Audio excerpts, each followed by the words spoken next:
नमस्कार, मैं कृष्णा शर्मा उज्जैन टीवी की ओर से सभी दर्शकों का हार्दिक स्वागत करता हूं।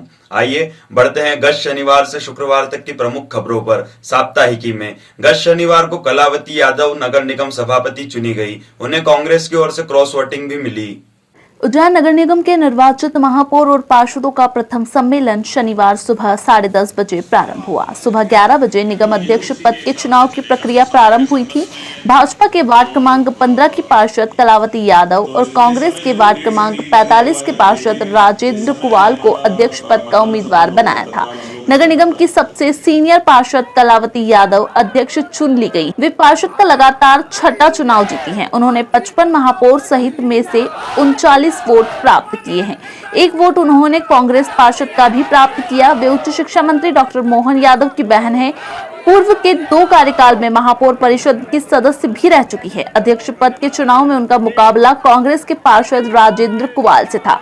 उन्हें 16 वोट प्राप्त हुए हैं। परिणाम की घोषणा के बाद भाजपा ने विजय जुलूस निकाला।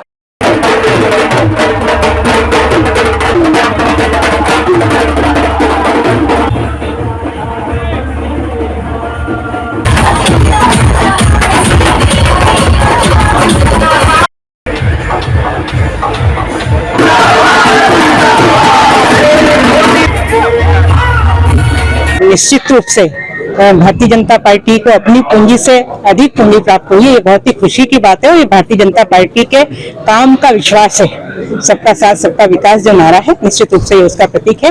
और हम निश्चित रूप से जो दायित्व मुझे दिया है, बड़ी जिम्मेदारी है। ये पद जिम्मेदारी का है, संवैधानिक पद है और बिना किसी राजनीतिक भेदभाव के हम उज्जैन के हित में, नगर निगम की संस्था के हित में और सभी जनप्रतिनिधियों को मतलब एक समान देखते हुए उज्जैन के विकास में सभी मिलजुल कर कार्य करें। इसके पहले शेष निर्वाचित कांग्रेस के 17 पार्षदों ने निष्ठा एवं ईमानदारी से कर्तव्य का पालन करने की शपथ ली। शपथ कलेक्टर आशीष सिंह ने दिलाई। कलेक्टर ने हर घर तिरंगा अभियान के तहत शहर के प्रथम नागरिक महापौर व अन्य पार्षदों को तिरंगे विक्रय किए। आगामी 13 से 15 अगस्त को मनाए जा रहे हर घर तिरंगा अभियान के तहत उज्जैन कलेक्टर आशीष सिंह ने महापौर सहित सभी निर्वाचित पार्षदों को तिरंगा झंडा विक्रय किया। कलेक्टर ने कहा कि मुफ्त की चीज की कोई कदर नहीं होती है, इसीलिए सभी झंडे को क्रय करेंगे। सदन में मौजूद सभी पार्षदों ने सहमति देते हुए कलेक्टर उज्जैन के हाथों झंडा खरीदा। हालांकि इसका कोई मूल्य निर्धारित नहीं किया गया था। सभी ने अपनी इच्छानुसार तिरंगे का मूल्य दिया। इस बाबत कलेक्टर आशीष सिंह ने बताया। देखिए, आज़ादी का अमृत महोत्सव जो चल रहा है उसके तहत हर घर तिरंगा अभियान जो 13 अगस्त से शुरू होना है, 13 से 15 अगस्त तक प्रत्येक घर के ऊपर तिरंगा लगाना है। और इसके लिए जो तिरंगा है वो ऐसी हमारी अपेक्षा है कि सभी के द्वारा क्रय किया जाए, क्योंकि अगर हम लोग कोई चीज़ फ्री में देते हैं, फ्री में कोई चीज़ होती है तो उसकी वैल्यू लोग नहीं करते हैं। और तिरंगा हमारा देशभक्ति का, देश प्रेम का, आज़ादी का और आज़ादी के लिए किए गए संघर्षों का प्रतीक है, इसलिए उसकी कीमत भी सबको जाननी चाहिए। और इसी प्रक्रिया में आज मेरे द्वारा और कमिश्नर नगर निगम के द्वारा यहाँ पर जो महापौर जी हैं नवनिर्वाचित और जितने भी हमारे पार्षदगण हैं, सभापति हेतु जो कैंडिडेट्स हैं, उनके द्वारा यहाँ पर अच्छा एक जेस्चर दिखाते हुए झंडों को क्रय किया गया है। तिरंगा क्रय करने का कार्य किया गया है। मेरे और कमिश्नर नगर निगम के द्वारा उनको जो नगर निगम की तरफ से विक्रय केंद्र बनाया गया है वहाँ से लेते हुए उनको दिया गया है। जानकारी देते हुए महापौर मुकेश टटवाल ने कहा, हमारे आज़ादी के 75 वर्ष के अवसर पर जो तिरंगा अभियान हमारा चल रहा है, तो आज हमने सदन के अंदर हमने ध्वज लिए हैं और कल हम एक अभियान चला करके बाबा महाकालेश्वर मंदिर से लेकर के सारे सवारी मार्ग पर ध्वज लगवाने का काम करेंगे। सारे पार्षद साथियों से मैं आह्वान करूँगा। बीते रविवार को फ्रांस सरकार का एक डेलीगेशन महाकाल विस्तारीकरण में दिए गए 80 करोड़ रुपए के कार्यों की समीक्षा करने उज्जैन पहुंचा। गौरतलब है कि बीते 7 नवंबर को फ्रांस के राजदूत इमैनुअल लेनिन ने पत्नी के साथ बाबा महाकाल के दर्शन किए थे। तब उन्होंने महाकाल मंदिर क्षेत्र विकास कार्य के लिए फ्रांस सरकार की ओर से 80 करोड़ रुपए देने की बात कही थी। उसी सिलसिले में फ्रांस का एक दल महाकाल विस्तारीकरण कार्य का अवलोकन करने उज्जैन पहुंचा। वह कार्यों के प्रति संतुष्टि व्यक्त करते हुए सुझाव भी दिए। इस बाबत कलेक्टर आशीष सिंह ने बताया। देखिए, आपको जैसा पता है कि फ्रांस के द्वारा एक सिटीज प्रोजेक्ट जिसमें 80 करोड़ रुपए फ्रांस सरकार के द्वारा दिए जा रहे हैं, जिसके तहत जो हमारे महाकाल विस्तारीकरण के प्रोजेक्ट चल रहे हैं, जिसमें रुद्र सागर का विकास है, जिसमें महाराजवाड़ा जो नई बिल्डिंग है उसका रेनोवेशन और हेरिटेज धर्मशाला के रूप में विकास है, और इसके अलावा जो उर्दू स्कूल वाला मैदान है उसका विकास है, वो पूरी फंडिंग इस प्रोजेक्ट के द्वारा करी जा रही है। और उस संबंध में जो एक फ्रांस सरकार की टीम है वो यहाँ पर आई है, वो सारे प्रोजेक्ट देख रही है, अपना फीडबैक को समझ में दे रही है, उनके द्वारा संतुष्टि प्रदान करी गई है। और जितने भी लगभग 13 शहर हैं पूरे देश भर में जिनमें ये प्रोजेक्ट चल रहा है, उसमें उज्जैन सबसे बेहतर प्रदर्शन कर रहा है, ये भी उनके द्वारा कहा गया। उन्होंने 1-2 चेंजेस हमारी डिजाइन में सुझाए हैं जो हम आगे करें। पवित्र श्रावण माह के अंतिम सोमवार राजाधिराज बाबा महाकाल महाराज चंद्रमौलेश्वर स्वरूप में निकले प्रजा के हाल जानने, दर्शन कर धन्य हुए भक्त। सावन के आखिरी सोमवार बाबा महाकाल की शाही सवारी ठाट बाट से निकली। बाबा महाकाल चंद्रमौलेश्वर रूप में भक्तों को दर्शन देने निकले। मंदिर के मुख्य द्वार पर सशस्त्र पुलिस जवानों ने बाबा महाकाल को सलामी दी। पूजा अर्चना के बाद भगवान भक्तों से मिलने निकल पड़े। बाबा महाकाल बैलगाड़ी पर उमा महेश का स्वरूप धारण किए हुए हैं। पालकी के साथ हाथी पर मन महेश, गरुड़ रथ पर शिवतांडव प्रतिमा, नंदी रथ पर उमा महेश के मुखारविंद विराजमान है। मंदिर से निकलने के बाद बाबा महाकाल की सवारी परंपरागत मार्ग से होते हुए शिप्रा तट रामघाट पहुंची। यहाँ शिप्रा के जल से भगवान का जलाभिषेक किया गया। जयकारी की गूंज और बाबा महाकाल के स्वागत के लिए उड़ाए गए फूलों से सड़कें पट गईं। भक्तों की भीड़ को देखते हुए प्रशासन ने सवारी मार्ग में भीड़ नियंत्रण के लिए अतिरिक्त व्यवस्थाएं की।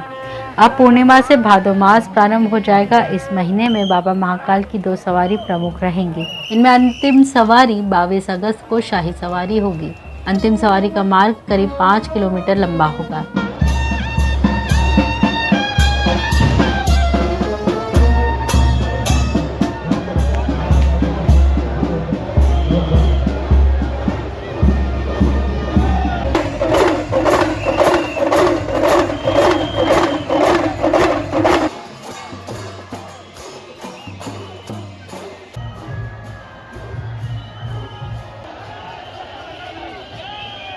श्रावण माह के अंतिम सोमवार भस्म आरती में बाबा का मनोरम रूप देख करके भक्त हुए अभिभूत। कवि कुमार विश्वास भी पहुंचे। 12 ज्योतिर्लिंगों में से एक विश्व प्रसिद्ध श्री महाकालेश्वर मंदिर श्रावण माह के अंतिम सोमवार को तड़के 3 बजे मंदिर के कपाट खोले गए। मंत्रोच्चार के साथ जल से भगवान महाकाल को स्नान कराने के पश्चात दूध, दही, घी, शहद, फलों के रस से बने पंचामृत से भगवान का अभिषेक किया गया। महाकाल का भांग, चंदन, सिंदूर और आभूषणों से मनमोहक राजा के रूप में श्रृंगार किया गया। वह महानिर्वाणी अखाड़े की ओर से भगवान महाकाल को भस्म अर्पित की गई।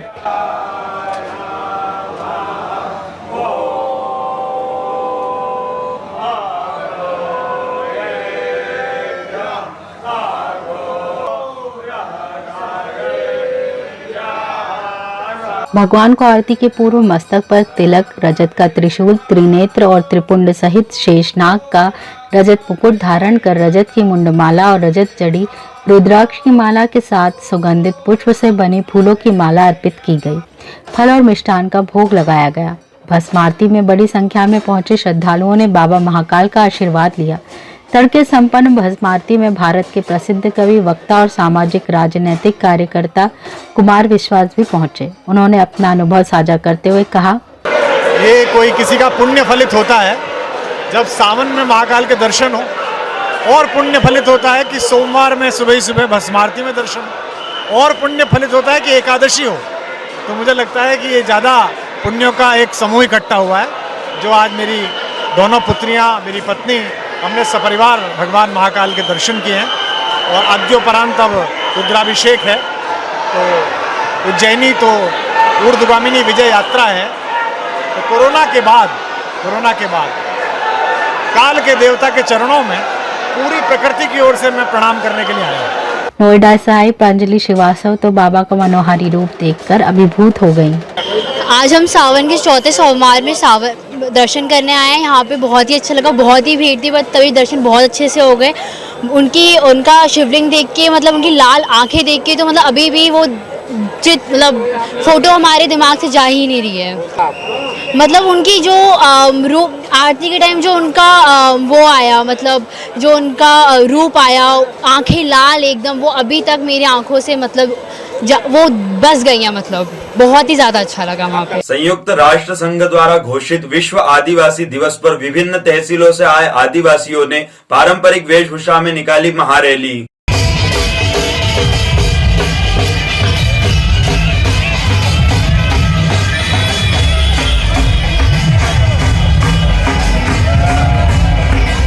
विश्व आदिवासी दिवस पर जिले की 7 तहसीलों के आदिवासियों ने एकत्रित होकर अनाज मंडी प्रांगण से टावर चौक तक महारैली आयोजित की, जिसमें पारंपरिक वेशभूषा में आदिवासी लोक नृत्य करते देखे गए व बड़ी संख्या में आदिवासी समाज जन सम्मिलित हुए।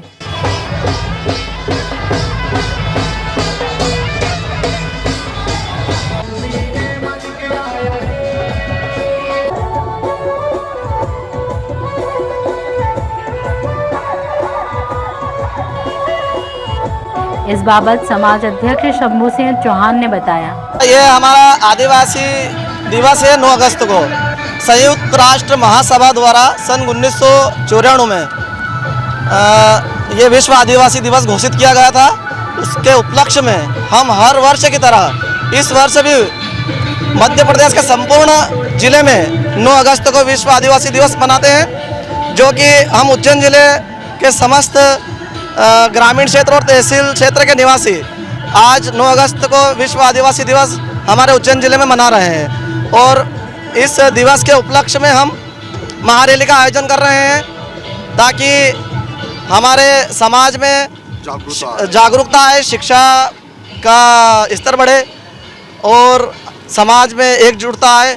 इधर टावर चौक स्थित अंबेडकर प्रतिमा पर कार्यक्रम आयोजित कर जयकारे लगाए गए व आदिवासी दिवस पर शासकीय अवकाश घोषित करने की मांग की गई। इस अवसर पर उपस्थित संगठन पदाधिकारियों ने सदस्यों को भारत की अखंडता की शपथ भी दिलाई। कार्यक्रम में भीम आर्मी व अजाक्स के कार्यकर्ता भी शामिल हुए।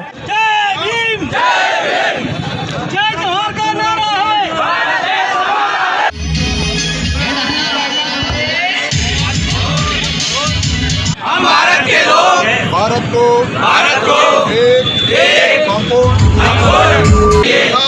एक तथा अवसर में व्यक्ति की गरिमा और राष्ट्र की एकता और अखंडता सुनिश्चित करने वाली बंधुता बढ़ाने के लिए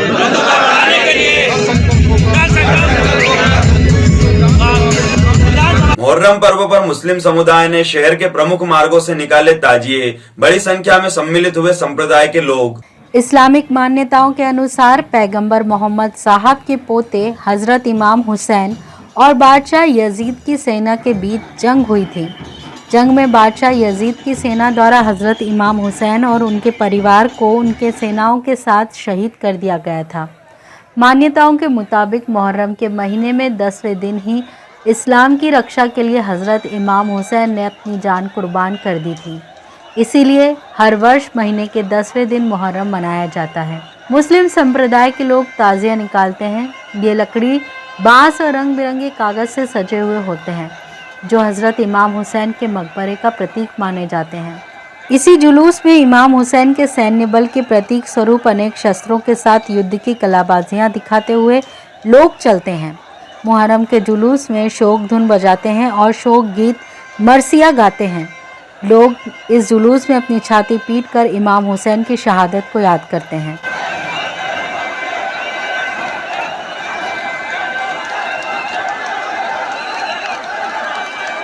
बढ़ती महंगाई के खिलाफ कांग्रेस द्वारा प्रदेश स्तर पर किया गया विरोध प्रदर्शन। ग्रामीण व जिला स्तर पर निकाली गई रैलियां।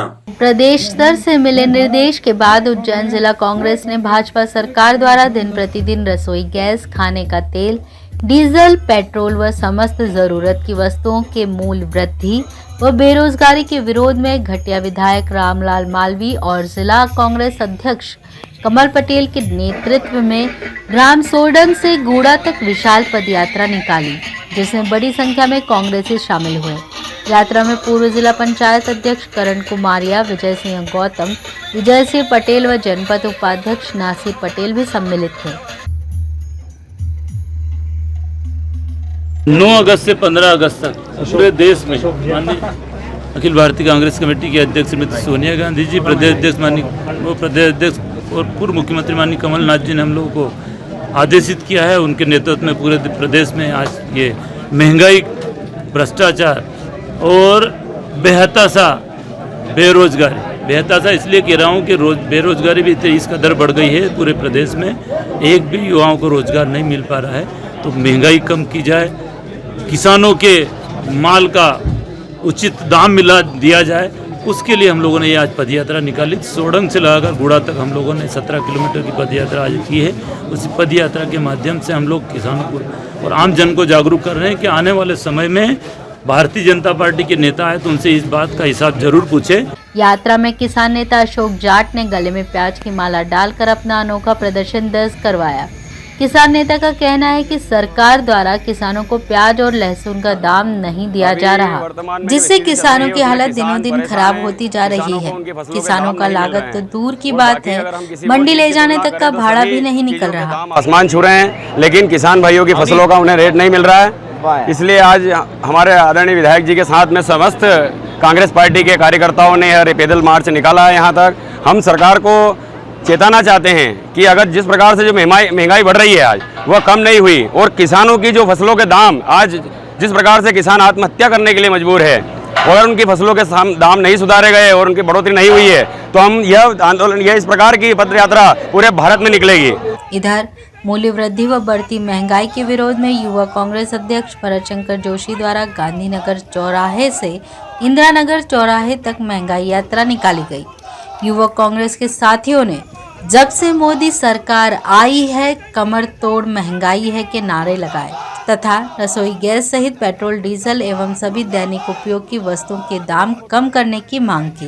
पेट्रोल, डीजल एवं सभी दैनिक उपयोग की वस्तुओं के दाम कम करने की मांग की गई। यात्रा में विधानसभा अध्यक्ष दीपेश जैन, योगेश साध, जावेद पटेल, सैयद सुल्तान बिलाल, विनय बल्दिया, राहुल पटेल गहलोत, कृष्ण कौशिक, अभिषेक बसौड़ आदि उपस्थित थे। युवा कांग्रेसियों द्वारा मोदी सरकार का पुतला भी फूंका गया।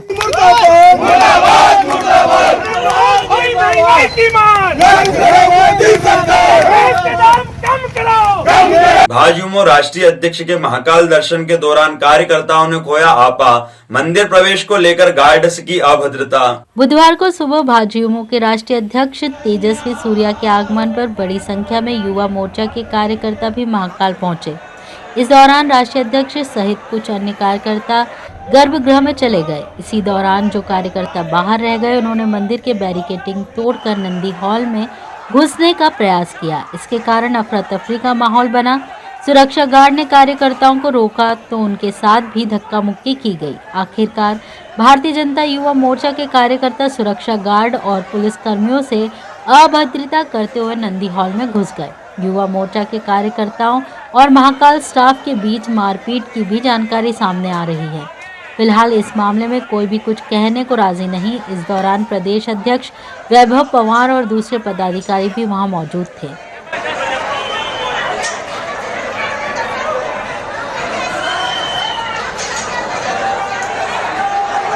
गुरुवार को रक्षाबंधन पर्व सर्वप्रथम महाकाल बाबा के आंगन में मनाया गया और बाबा महाकाल को 1.25 लाख लड्डुओं का भोग लगाया गया।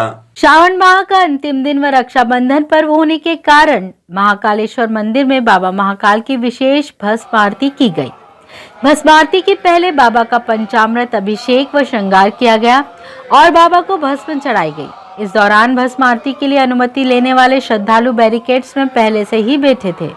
वहीं चलायमान दर्शन व्यवस्था के तहत हजारों श्रद्धालुओं ने दर्शन लाभ लिया। देश भर के श्रद्धालुओं की कामना होती है कि बाबा महाकाल के आंगन में त्योहार मनाएं। इसीलिए मंदिर में हर पर्व और त्योहार पर श्रद्धालु बड़ी संख्या में पहुंचते हैं। सुबह भस्म आरती में पुजारी परिवार की महिलाओं द्वारा तैयार की गई राखी राजाधिराज को बांधी गई। रक्षाबंधन पर्व के लिए पुजारी परिवार की महिलाएं राखी के पहले से ही बाबा महाकाल के लिए राखी तैयार करने में जुट जाती हैं। इस बाबत वैभवी शर्मा ने बताया, बाबा महाकाल ये हमारे बड़े भाई हैं, हमारे अन्नदाता, हमारे कुल देव, जो भी सब कुछ है वो बाबा महाकाल ही है।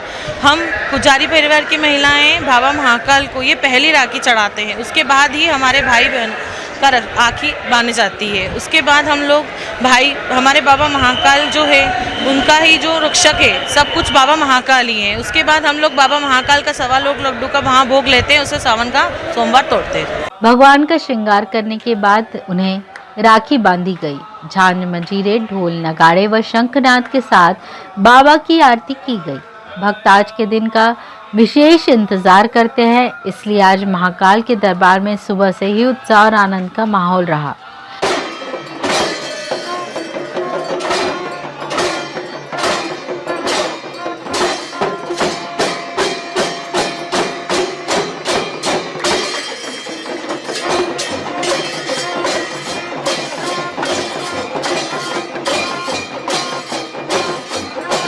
भगवान को 1.25 लाख लड्डुओं का वहां भोग लगाया गया।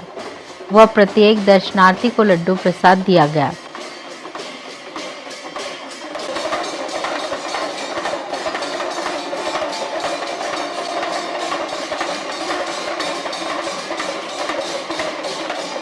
पंडित महेश पुजारी ने पर्व के आयोजन बाबत बताया। जो पर्व है वो शिव का पर्व है। महाकालेश्वर मंदिर ज्योतिर्लिंग की हमारी एक परंपरा है और उसी परंपरा के अनुसार ये पर्व मनाते हैं। आज श्रावण मास का एक समापन है क्योंकि पूर्णमासी है और समापन है। इस समापन के लक्ष्य में भगवान का दिव्य श्रृंगार पूजन करने के पश्चात 1.25 लाख लड्डू का महाभोग और साथ ही यहाँ पर जो राखी की एक परंपरा है, प्रथम राखी भगवान महाकाल को बांधने की, वो प्रथम राखी महाकाल को पुजारी परिवार द्वारा जो निर्मित थी वो भगवान को धारण कराई गई और इस उत्सव को बड़े उमंगता से पुजारी परिवार ने भक्तों के साथ मनाया। जितने भी भक्त यहाँ दर्शन को आ रहे हैं, भगवान का प्रसाद उन्हें प्राप्त हो रहा है और उसी प्रसाद से कई भक्त अपना जो व्रत और उपवास करते हैं 1 मास का, उसका वो समापन करते हैं, प्रसाद ग्रहण करते हैं। श्रावणी पूर्णिमा रक्षाबंधन पर्व के अवसर पर भगवान महाकाल के आंगन में बुधवार को एक दिन पहले से ही सजावट का काम शुरू हो गया था। मंदिर के गर्भगृह की दीवारों को फूलों की लड़ी से सजाया गया। वहीं नंदी हॉल में भी फूलों की लड़ी से दीवारों पर सजावट की गई। फूलों से बना झूमर भी वहां लगाया गया। मंदिर की सजावट में देशी विदेशी फूलों का उपयोग किया गया। इस मौके पर कलेक्टर आशीष सिंह द्वारा सपत्नीक महाकाल पूजन अभिषेक किया गया। कलेक्टर द्वारा लड्डू प्रसादी वितरण व्यवस्था का अवलोकन भी किया गया। इस बीच मंदिर में नागपुर से आए सुयोग बैंड के 20 सदस्यों ने भक्ति की अनूठी मिसाल पेश करते हुए मंदिर में शिव भजनों की प्रस्तुति से सभी भक्तों का मन मोह लिया।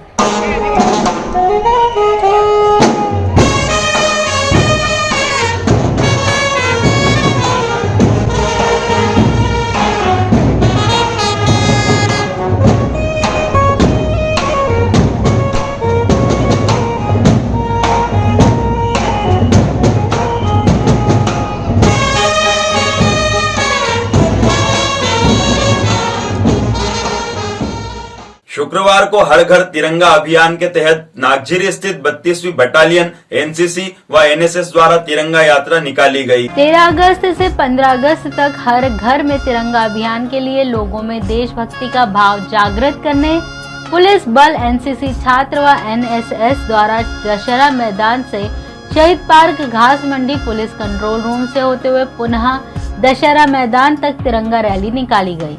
वह हर घर तिरंगा अभियान में सम्मिलित होने के लिए जनसाधारण से अपील की गई। इधर नागझिरी स्थित पुलिस लाइन से 32वीं बटालियन द्वारा भी शहर के प्रमुख मार्गों से भव्य तिरंगा वाहन रैली निकाली गई।